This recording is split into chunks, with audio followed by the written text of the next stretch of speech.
The dust stirred beneath Frances O'Malley's boots as she stepped off the train, her heart pounding with anticipation and fear. The small station of Aurora, Colorado Territory, 1875, looked nothing like the thriving mining community her would-be husband had described in his letters. Just a wooden platform, a small office, and vast stretches of mountains and prairie stretching to the horizon. No Thomas Blackburn waiting with flowers and promises of a new life together. Frances clutched her single carpetbag tighter, the letters from Thomas tucked safely inside. 6 months of correspondence, promises of marriage and a good life, all culminating in this moment, and he wasn't here. The other passengers dispersed quickly, leaving her alone as the train huffed and prepared to continue its journey westward. "Ticket says Aurora," she murmured to herself, scanning the nearly empty platform. The afternoon sun beat down mercilessly, and Frances felt sweat beginning to dampen the collar of her best traveling dress, a dress she'd sewn by hand for this very occasion. "Excuse me, miss." The station master approached, his spectacles perched on the end of his nose. "Train's moving on in 5 minutes. You disembarking here or continuing? I'm supposed to meet someone." Frances tried to keep her voice steady. "Thomas Blackburn. Perhaps he left a message." The station master's expression softened with recognition. "Ah, you must be the mail-order bride. I'm afraid there's been no word from Blackburn in weeks, not since I've been waiting for you." Frances turned toward the deep voice. A tall man stood at the edge of the platform, thumbs hooked in his belt, hat tipped back to reveal sun-bronzed features. His clothes were dusty from the trail, but there was something commanding about his presence, something that made her pause. "I don't understand," Frances said, stepping back cautiously. "Who are you?" "Samuel Quade," he said, removing his hat in a gesture of respect.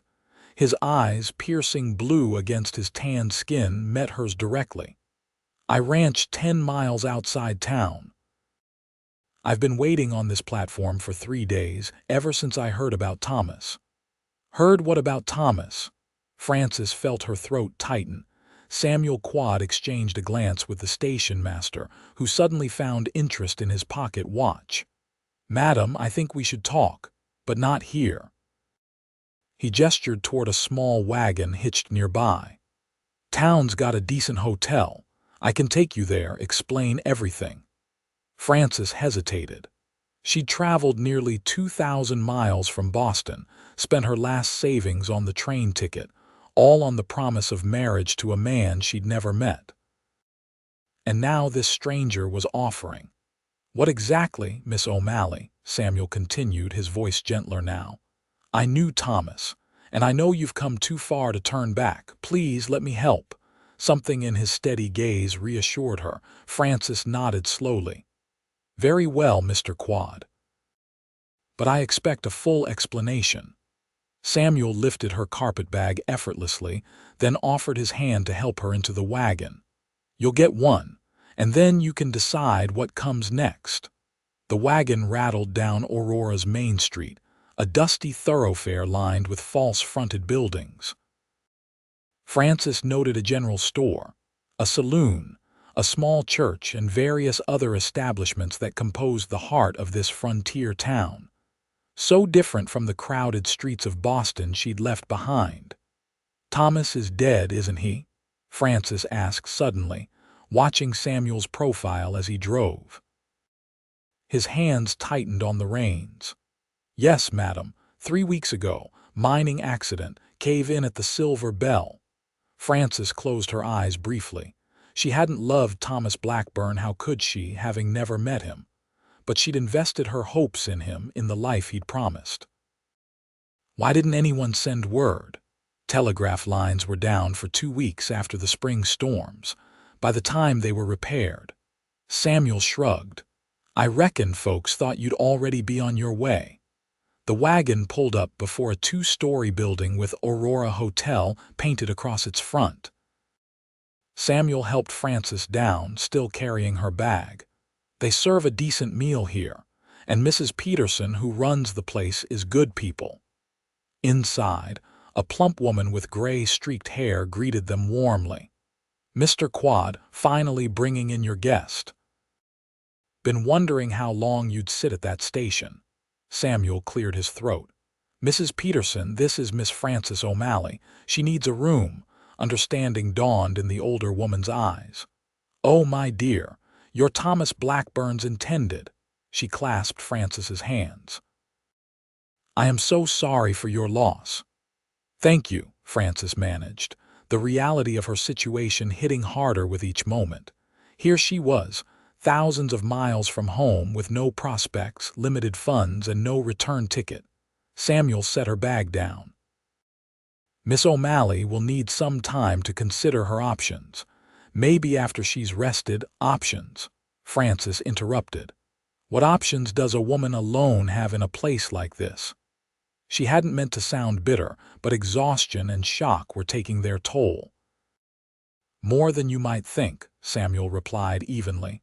Aurora's growing. We need teachers, seamstresses, and— He paused, seeming to consider his next words carefully.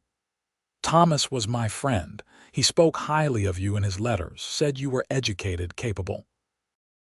I taught at a girls' school in Boston, Frances confirmed. Wondering where this was leading, Samuel nodded. Town's been looking to hire a teacher for the children. Pays not much, but it comes with a small cabin. Or if you prefer, my ranch needs help. I've got a housekeeper already, elderly Navajo woman, can't keep up with everything anymore. Position includes room, board, fair wages. Frances stared at him, trying to understand. Why would you offer this to a complete stranger? His blue eyes held hers steadily. Because I promised Thomas if anything happened to him, I'd make sure you were taken care of. The simplicity of his answer took her breath away. A promise to a friend, honored without hesitation. It spoke of character, of the kind of integrity rare even in Boston's supposedly civilized society. I'll consider it, Frances said finally, but first I need rest. Of course. Samuel nodded to Mrs. Peterson, who led Frances upstairs to a small but clean room. Left alone, Frances sank onto the bed. Tears she'd been holding back finally came. Not just for Thomas, a man she'd never truly known, but for herself, and the uncertain future she now faced in this wild country, so far from everything familiar. The next morning, Frances awoke to bright sunlight streaming through the curtains. For a moment, she was disoriented, until memories of the previous day flooded back. Thomas was dead. She was alone in Aurora, Colorado territory, with limited options and dwindling funds. She washed and dressed carefully in her second-best dress, a dark blue cotton that had seen better days but still looked respectable. Then she made her way downstairs to the hotel's small dining room. Samuel Quade sat at a corner table, hat resting beside his plate. He stood as she approached. Miss O'Malley, I hope you slept well. Well enough, thank you. Frances took the seat he offered, acutely aware of curious glances from other diners. I see news travels quickly in Aurora. Small towns, Samuel confirmed, signaling the waitress. Mrs. Peterson serves a decent breakfast. I recommend the flapjacks. Frances ordered tea and toast, her appetite diminished by anxiety. Mr. Quade, I appreciate your kindness, but I must ask, what exactly were your intentions in waiting for me at the station? Samuel looked momentarily surprised by her directness. Like I said, I promised Thomas. Yes, to make sure I was taken care of, Frances interrupted. But that could mean many things. I hope you understand my caution, being a woman alone. A faint smile touched Samuel's lips. Fair enough. My intentions were to inform you of Thomas's passing, offer you legitimate employment options, and ensure you had safe passage back east if that's what you chose. And if I chose to stay, then I'd help however I could. He studied her face. "You're not what I expected." Francis raised an eyebrow. "What did you expect? Someone more fragile, perhaps. Thomas described you as refined and gentle." "Circumstances often reveal aspects of character one might not otherwise display," Francis replied. "I may be refined, Mr. Quade, but I'm not helpless." Their breakfast arrived, momentarily pausing the conversation. Samuel waited until the waitress departed before speaking again. "May I ask what you're considering?" "The teaching position. Returning east." Frances spread a small amount of butter on her toast. "I don't have enough money to return east immediately. The teaching position interests me, but I'd need to know more details. School term starts in 3 weeks. Town council pays $30 a month, plus the cabin I mentioned." He took a sip of coffee. "Currently 15 students ages 6 to 14. And your offer? What would duties as your housekeeper entail? Cooking, cleaning, managing household accounts. Same pay as teaching, but includes room and board." He paused. "My ranch is 10 miles out, more isolated but bigger quarters." "You'd have your own small house behind the main one." Frances considered both options. Teaching appealed to her experience, but living in town meant more scrutiny as the mail-order bride whose groom died. The ranch offered privacy, but greater isolation. "I'd like to see both," she decided. "The school and your ranch, before making any decision." Samuel nodded. "Reasonable. We can visit the school this morning, then ride out to the ranch after lunch if that suits you." The Aurora schoolhouse proved to be a simple one-room building with rows of rough-hewn benches and desks, a pot-bellied stove for winter heating, and windows that let in ample light. The adjacent teacher's cabin was indeed small, just one room with a bed, table, chair, and cooking area, but clean and sound. "It's been empty since Miss Winters married the blacksmith last spring," explained Mrs. Hanson, a council member's wife who'd met them at the school. "Children have been sharing lessons at different homes since then, but it's not ideal." Frances examined the small bookshelf with its meager collection of texts. "You're understocked," she observed. "Children need readers, arithmetic primers." "Budget's tight," Mrs. Hanson admitted. "But if you took the position, council might approve additional funds for books." After a thorough inspection, they thanked Mrs. Hanson and returned to town for a simple lunch at the hotel. Frances was quiet, mentally comparing the school position to the still unseen ranch opportunity. "Penny for your thoughts," Samuel said as they finished eating. "Just weighing options," Frances replied. "The school has potential, but resources are limited." "That's frontier life," Samuel said matter-of-factly. "We make do with what we have and build from there." They set out for the ranch shortly after, Samuel driving the wagon while Frances sat beside him, taking in the vast landscape. The mountains rose majestically to the west, while expanses of prairie rolled eastward. The beauty was undeniable, so different from Boston's crowded streets and narrow horizons. "How did you come to be here, Mr. Quade?" Frances asked, genuinely curious about the man beside her. "You don't strike me as someone who was born to ranching." Samuel glanced at her with surprise. "What makes you say that? Your speech is educated. You carry yourself differently than the other men I've seen in town." He chuckled softly. "Observant. I was raised in Virginia. My father was a lawyer.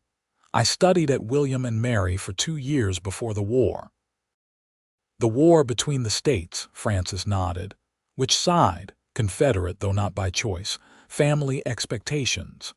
His jaw tightened slightly. "I never believed in the cause, left home after Gettysburg, headed west, and never looked back." Frances appreciated his honesty. "And the ranch?" "Started with 20 acres and 6 cattle. Now it's 400 acres and over 100 head." Pride crept into his voice. "Took 7 years of hard work." "Impressive," Frances acknowledged. And how did you know Thomas? Met him when he first came to Aurora 3 years ago. He worked my ranch for a season before the silver fever took him to the mines. Samuel's expression grew somber. Good man, dreamed big. Big enough to send for a bride he'd never met, Frances said softly. Samuel glanced at her. Regrets? No, she said after a moment. Perhaps I should have, but no. Boston held little for me after my parents died, teaching children of the wealthy who looked down on me for being merely middle class. She shook her head. I wanted something different. And now I need something practical, Frances replied pragmatically. Security. Purpose. They crested a hill, and Samuel's ranch spread before them, a substantial log house, barn, corral, and various outbuildings nestled in a valley with a creek running through it.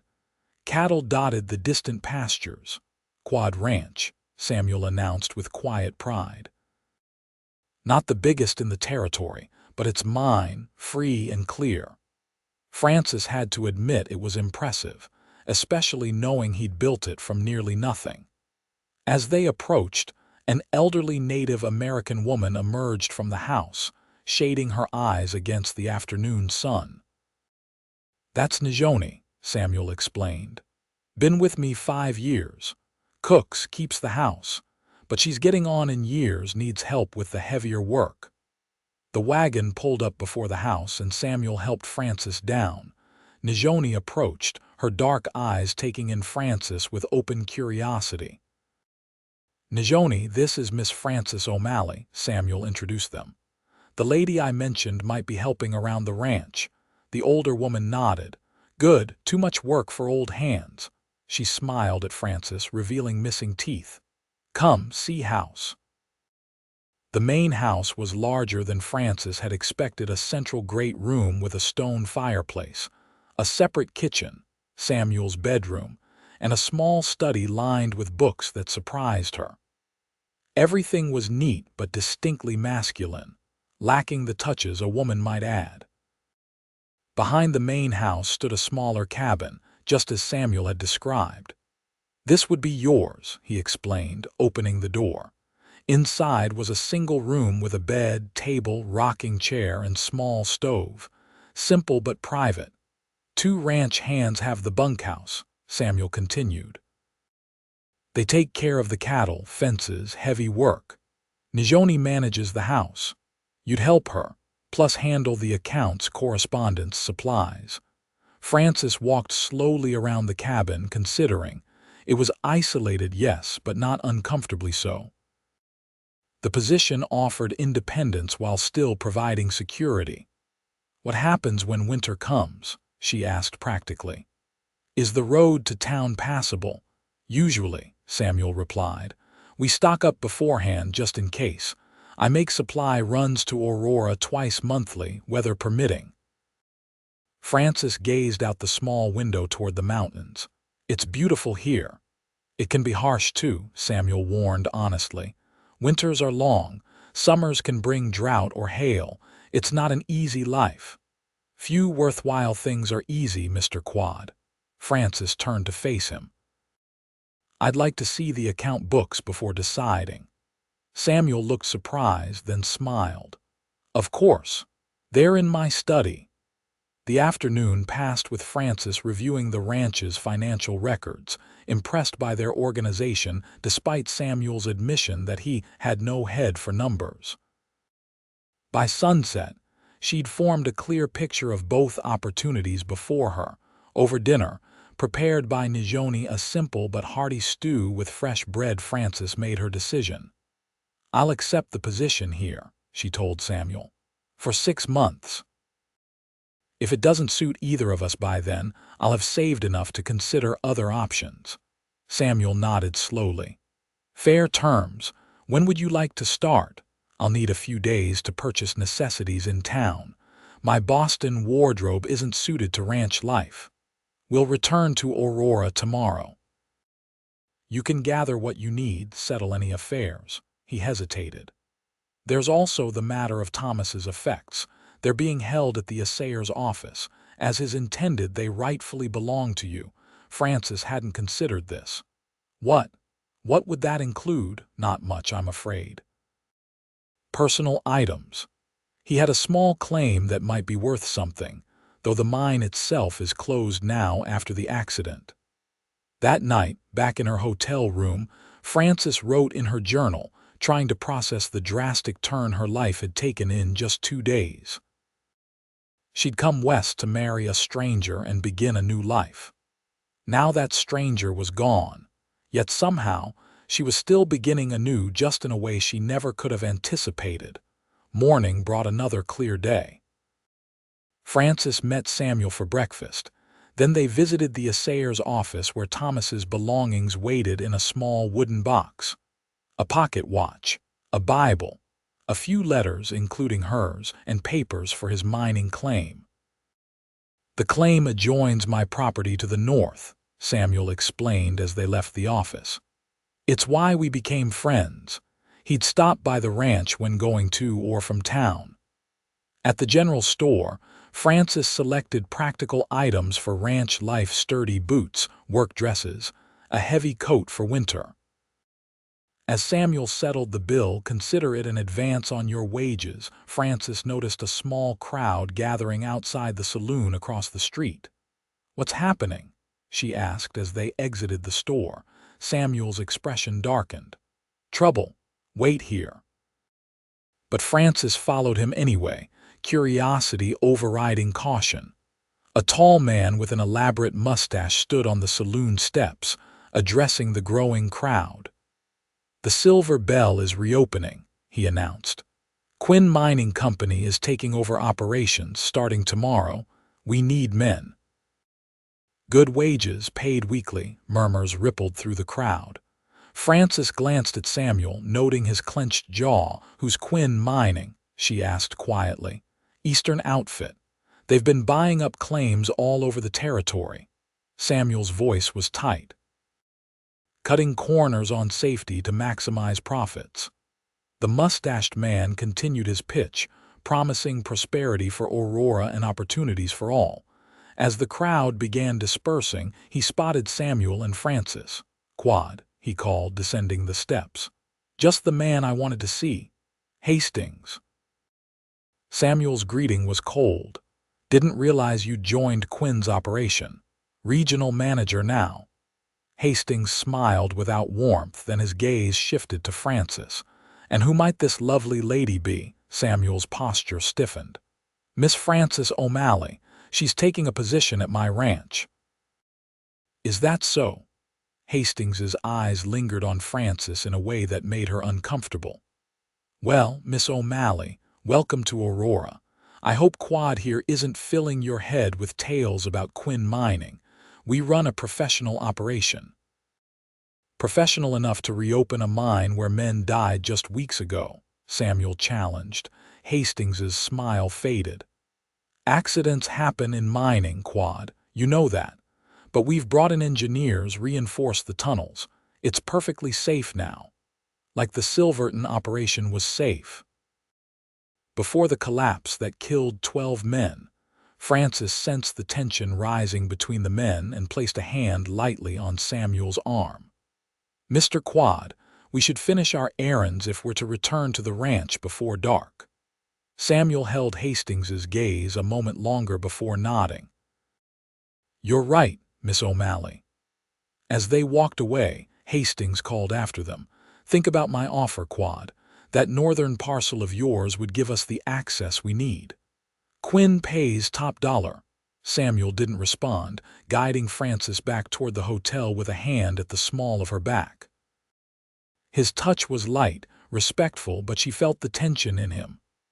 "What was that about?" she asked once they were out of earshot. "Quinn wants my land that borders the Silver Bell," Samuel explained tersely. "It would give them easier access to the mine, save them building a new road through the mountains. And you don't want to sell. That land includes the best water source for my cattle." His expression softened slightly. "Besides, I don't trust Quinn Mining.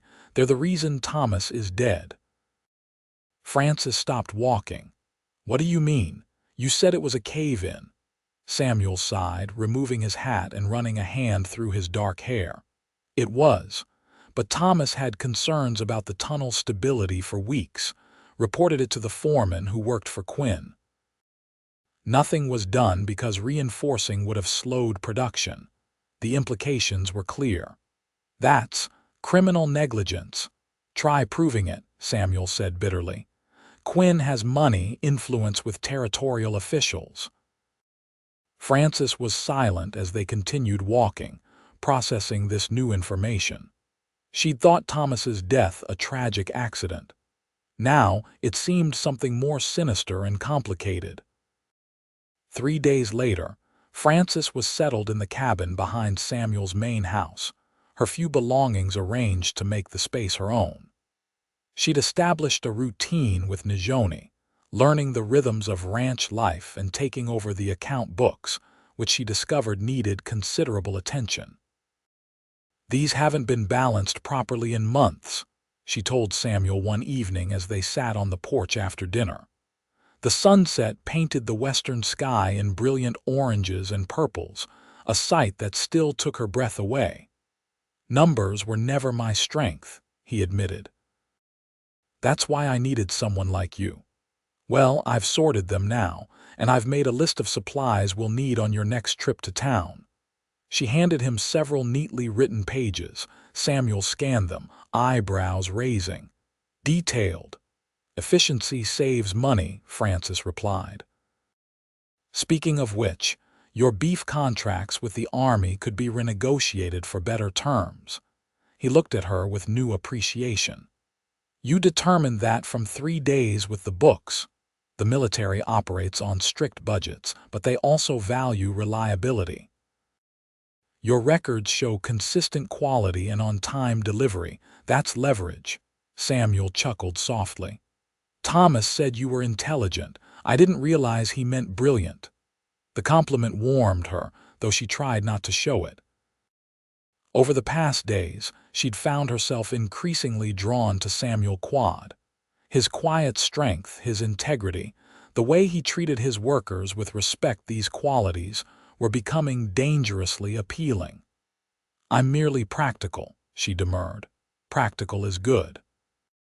His blue eyes held hers for a moment longer than necessary. "We need practical out here." The moment was interrupted by the approach of hooves. One of the ranch hands, Pete, rode up to the house at a gallop. "Boss, riders coming, 5 of them, armed." Samuel stood immediately, hand moving to the gun at his hip, a gesture Frances had noticed he made instinctively when alert. "Get inside, Miss O'Malley. But please." His voice was firm but not unkind. "Until we know who they are." Frances retreated to the house, watching through the window as Samuel, Pete, and the other ranch hand, Emilio, positioned themselves before the house. Minutes later, 5 riders appeared, and Frances recognized the leader immediately, Hastings from Quinn Mining.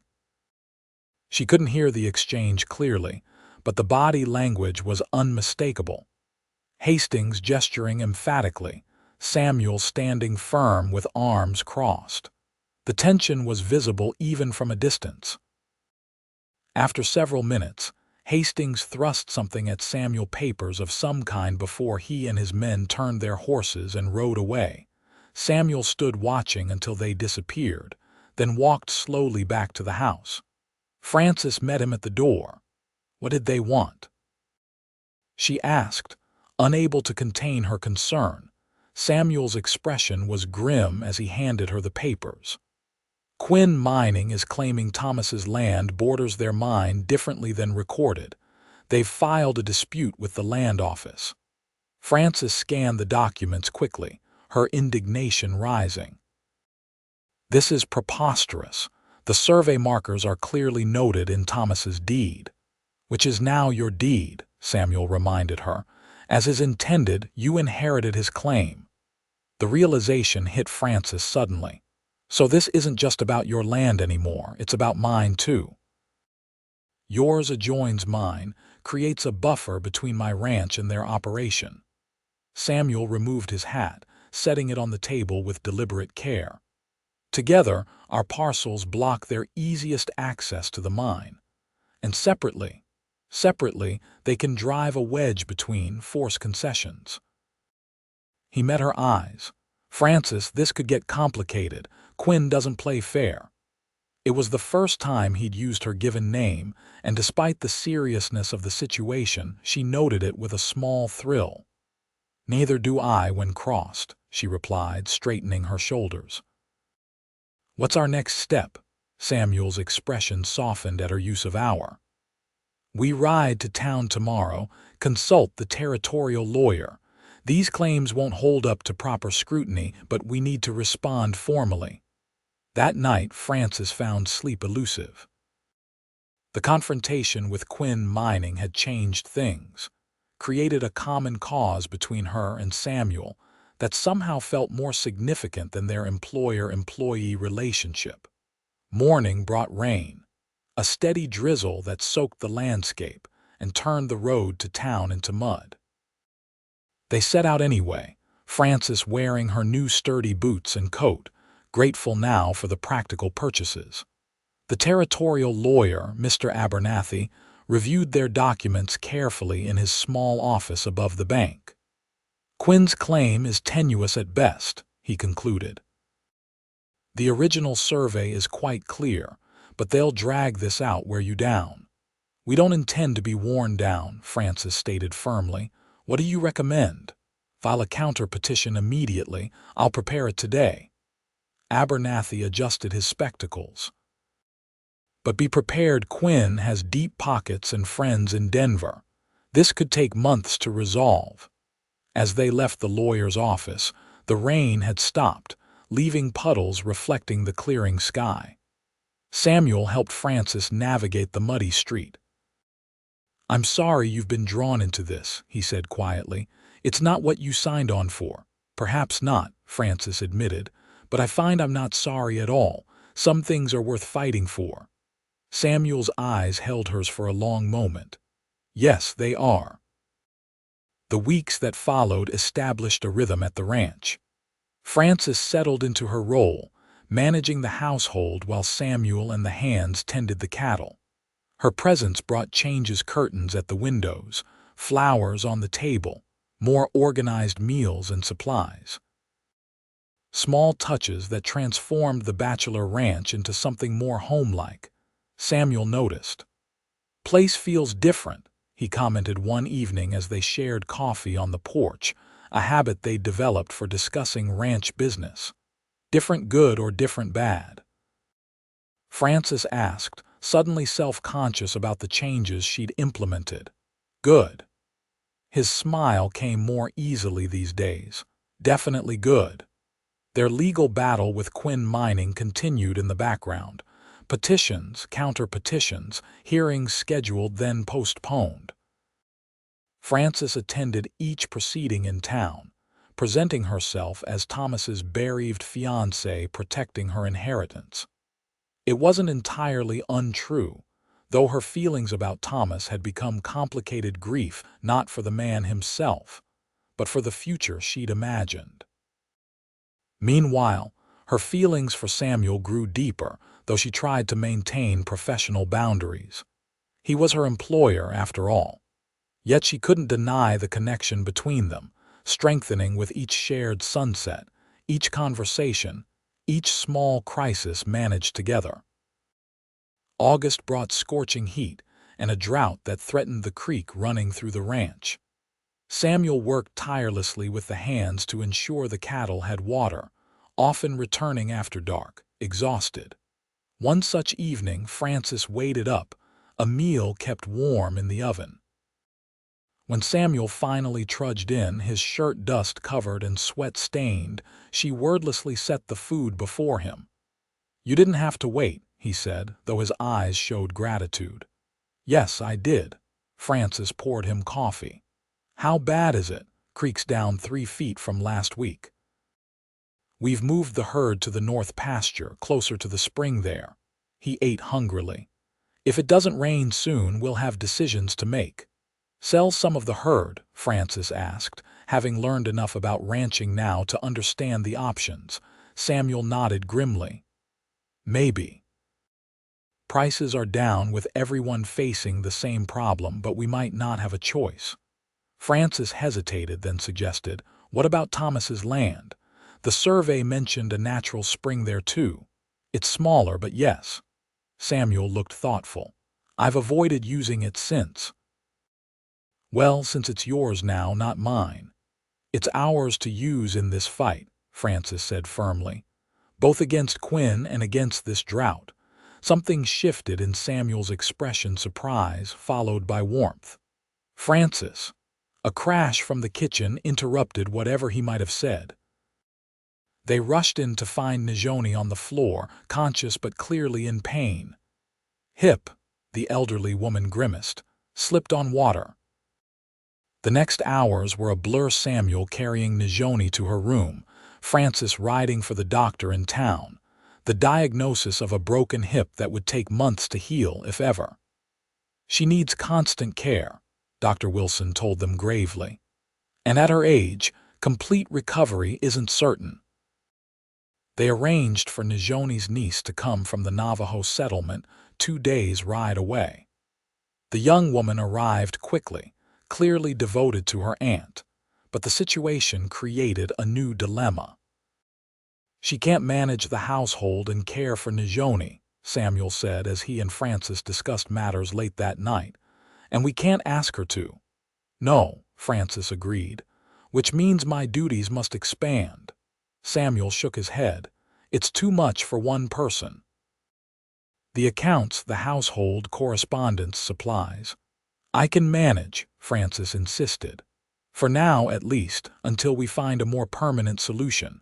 And so Francis's role evolved again.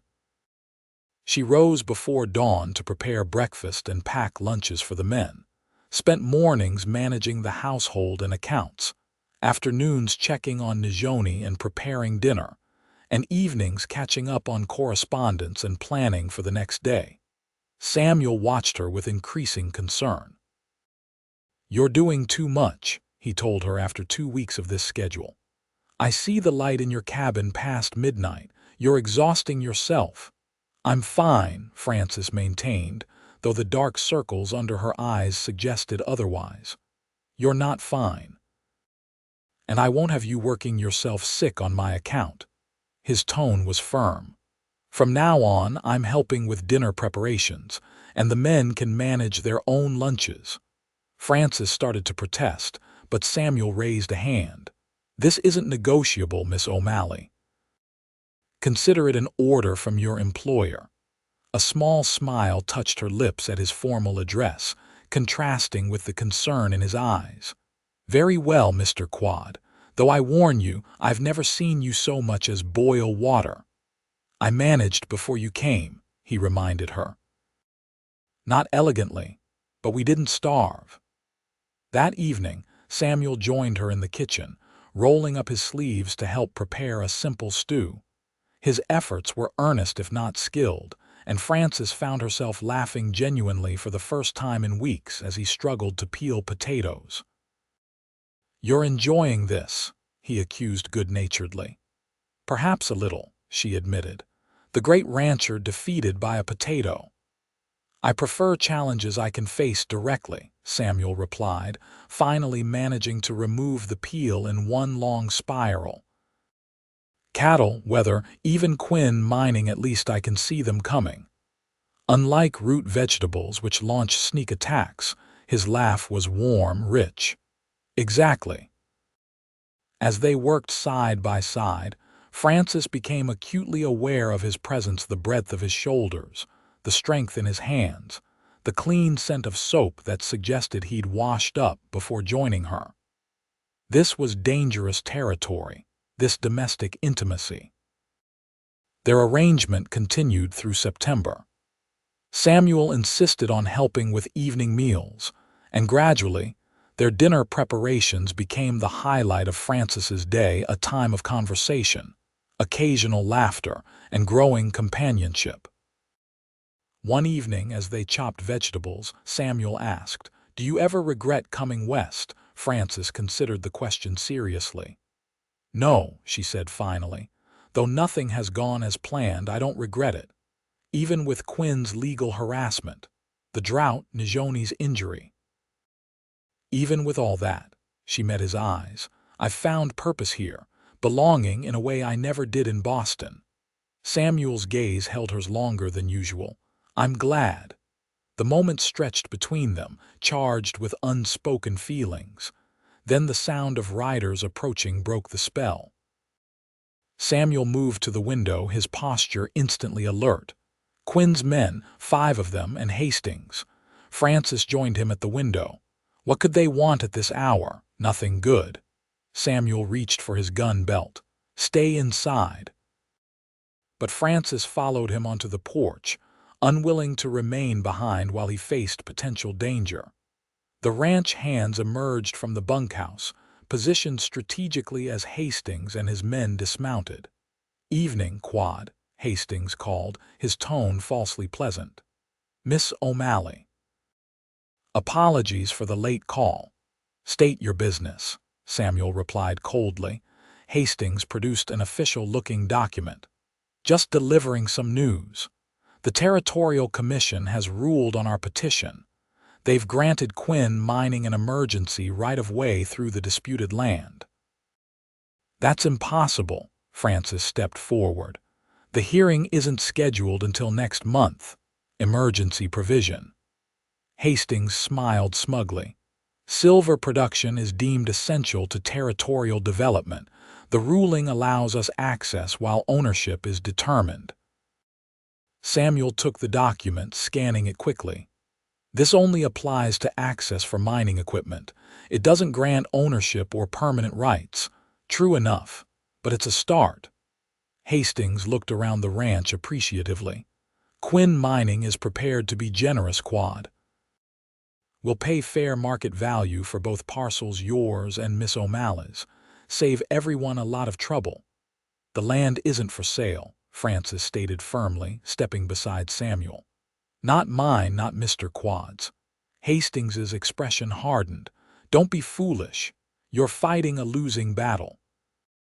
Quinn Mining always gets what it wants one way or another." "Is that a threat?" Samuel's hand moved closer to his gun. "A fact," Hastings replied coolly. "Think about it, both of you. Our offer won't remain open indefinitely." He tipped his hat. "Good evening."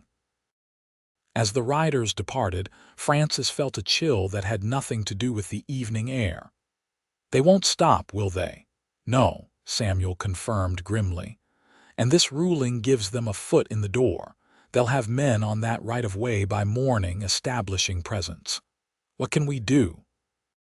"Meet with Abernathy first thing tomorrow. Appeal the emergency provision." Samuel folded the document carefully. "And watch our boundaries like hawks. Quinn is known for moving survey markers when no one's looking." That night, Frances couldn't sleep, her mind racing with concerns about Quinn's tactics and what might come next. Near dawn, she heard movement outside, horses approaching quietly. Peering through her window, she saw Samuel and the ranch hands riding out, rifles across their saddles. They returned mid-morning, Samuel's expression stormy as he dismounted. Frances met him by the corral. "They've already started cutting a road," he reported tersely. 15 men working through the night. They're staying just within the right-of-way for now. Can we stop them? Not legally." "Not without the appeal." Samuel removed his hat, wiping sweat from his brow. "I've set the men to watching in shifts. If Quinn's crew strays onto our property proper, we'll document it." Over the next week, tension mounted as Quinn's road-building operation progressed steadily. The constant sound of axes and saws echoed across the ranch, a persistent reminder of the threat. Samuel grew more taciturn, Frances more determined. Then came the day she found him in his study, staring at a letter, his face ashen. "Samuel, what is it?" He handed her the paper wordlessly. It was from the Territorial Bank, a notice that his loan payment was overdue. with a warning that foreclosure proceedings would begin if not remedied within 30 days. "I don't understand," Francis said, confused. "The accounts show the payment was made 2 weeks ago. I processed it myself." "It was," Samuel confirmed grimly. "This is Quinn's work. They've bought my loan from the original lender. Can they do that? It's perfectly legal. And now they control my debt." He ran a hand through his hair, a gesture Francis had come to recognize as signaling deep concern. "The amount they're claiming is 3 times what I actually owe."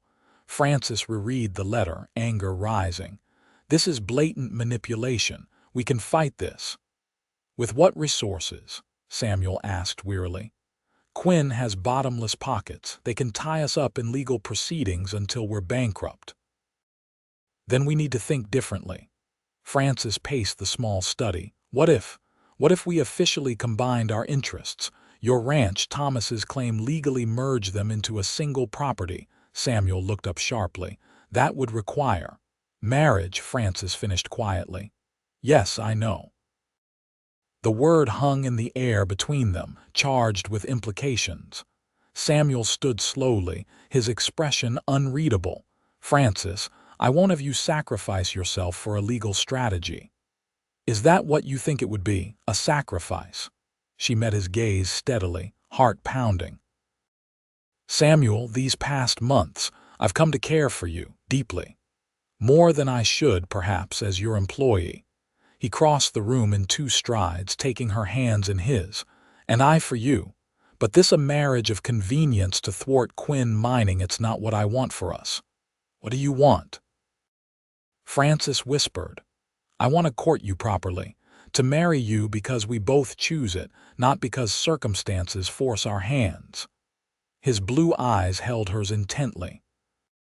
"I've been fighting my feelings, telling myself it was too soon after Thomas, that you deserved better than a rancher with a questionable past and a mountain of troubles." Francis felt tears threatening. "I don't want better, I want you." The man who waited at a train station for a stranger because he promised a friend. The man who works from dawn until dusk to preserve what he's built. The man who helps with dinner because he notices when I'm tired. Samuel's hand gently cupped her cheek. "I love you, Francis O'Malley. Not your land, not your business acumen. You, and I love you." The words felt like release, like coming home. "So let me ask you this. If Quinn Mining weren't threatening us, if we weren't facing these legal battles, would you still want to marry me?" "In a heartbeat," Samuel answered without hesitation. "Then marry me now. Not just to protect our land, but because life is uncertain and we've already lost too much time to circumstances beyond our control." Samuel searched her face, seeming to find the confirmation he needed. Slowly, he lowered his lips to hers in a gentle, questioning kiss that quickly deepened as Francis responded. When they finally parted, Samuel pressed his forehead to hers. "Are you certain? There are other ways to fight Quinn." "I've never been more certain of anything," Francis assured him. "And yes, there are other ways to fight, ways we'll pursue together, as husband and wife, with combined resources and legal standing." 2 days later, they stood before the minister in Aurora's small church, exchanging vows witnessed by the ranch hands, Mrs. Peterson from the hotel, and even Nijoni, who insisted on being transported to town for the occasion despite her injury. Francis wore her best dress, not white, not a traditional bride's gown, but a deep blue that matched her eyes. Samuel had purchased a new shirt and string tie, his usual trail-worn clothing replaced for this special day. "Do you, Samuel James Quade, take this woman to be your lawfully wedded wife?" The minister's words seemed to float around them as Francis looked into Samuel's eyes, seeing all the promise of their future together. "I do." Samuel's voice was firm, certain. When Francis repeated her own vows, she felt a profound rightness, as if her journey west had been leading to this moment all along, not to Thomas Blackburn, but to the man who had waited for her at the station, who had said those fateful words, "I've been waiting for you." Their simple gold bands gleamed in the afternoon sunlight as they signed the marriage certificate, a document that would soon be filed with the land office, legally joining their properties and significantly complicating Quinn Mining's attempts to divide and conquer. That evening, returning to the ranch as husband and wife, Frances felt a sense of completion, of new beginning. Samuel carried her across the threshold of the main house, no longer his house, but theirs. "Welcome home, Mrs. Quade," he said softly, setting her down in the great room where they'd spent so many evenings discussing ranch business. "Home," Frances repeated, savoring the word. "It truly is now." Their first weeks of marriage were a blend of joy and strategic planning. They filed the necessary paperwork to combine their properties, consulted with lawyer Abernathy about Quinn's manipulation of Samuel's loan, and continued documenting every action of Quinn's road crew that might exceed the right-of-way boundaries. Quinn Mining responded predictably with increased pressure. Water from their new road construction was diverted, accidentally flooding part of the Quad Ranch's southern pasture. Supply deliveries to the ranch mysteriously went missing. Rumors spread in town about Samuel's Confederate past, suggesting he couldn't be trusted. Through it all, Samuel and Frances presented a united front. Their marriage, entered partly as a legal strategy, deepened into a true partnership. Samuel found in Frances not just a wife, but a strategic ally, someone whose quick mind and determination matched his own. Frances discovered in Samuel the steadfast support and genuine respect she'd always craved. Their breakthrough came unexpectedly in late October. Frances, reviewing Thomas's personal effects for the dozenth time, found a notation in his Bible coordinates and a date, scribbled in the margin beside Proverbs 25:26. "Like a mudded spring or a polluted fountain is a righteous man who gives way before the wicked." "Samuel," she called, excitement in her voice. "Look at this." He studied the notation. "These are coordinates on Thomas's claim, but what's the significance?" "The verse," Frances pointed out, "about pollution. And the date, it's 3 weeks before the mine collapse. What if Thomas found something? Evidence of Quinn's negligence?" Their investigation led them to a small cave on Thomas's property, hidden among rocks and brush.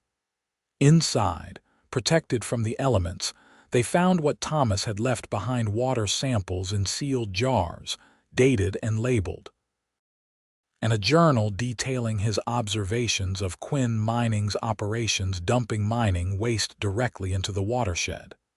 "This is it," Samuel breathed, paging through the journal. "Thomas documented everything: unsafe tunnel supports, improper waste disposal, bribery of officials. It's all here." Armed with this evidence, they approached not the territorial officials, who might be in Quinn's pocket, but a federal mining inspector who happened to be in Denver. The inspector took their evidence seriously, launching an immediate investigation. The results were swift and devastating for Quinn Mining. Operations at the Silver Bell were shut down pending a full safety review. Hastings was arrested for bribery and criminal negligence. The emergency right-of-way was rescinded. The road construction halted. Quinn Mining's parent company, facing scandal and potential federal charges, approached the Quads with a very different offer: a fair purchase price for just the minimal access they needed, with guarantees of environmental protection and safety reforms. "Should we consider it?" Frances asked as they discussed the offer by the fireplace one snowy evening in December. Winter had come early to the Colorado mountains, blanketing the ranch in white. Samuel considered carefully. "The price is fair, more than fair. And the restrictions we've demanded, would ensure they can't expand beyond the agreed boundaries. "We could use the money to expand the ranch," Francis noted. "Maybe add that western parcel you've had your eye on. Or build a proper school for the children in the area," Samuel suggested, knowing Francis still missed teaching sometimes. In the end, they accepted Quinn's revised offer, but with additional conditions including a memorial to the miners lost in the cave-in and a trust fund for their families. Quinn, eager to salvage what they could of their reputation, agreed to all terms. As winter deepened, the Quad Ranch settled into peaceful routine. The legal battles behind them, Samuel and Francis focused on their future, expanding the herd, improving the house, and most exciting of all, preparing for the child they would welcome in summer.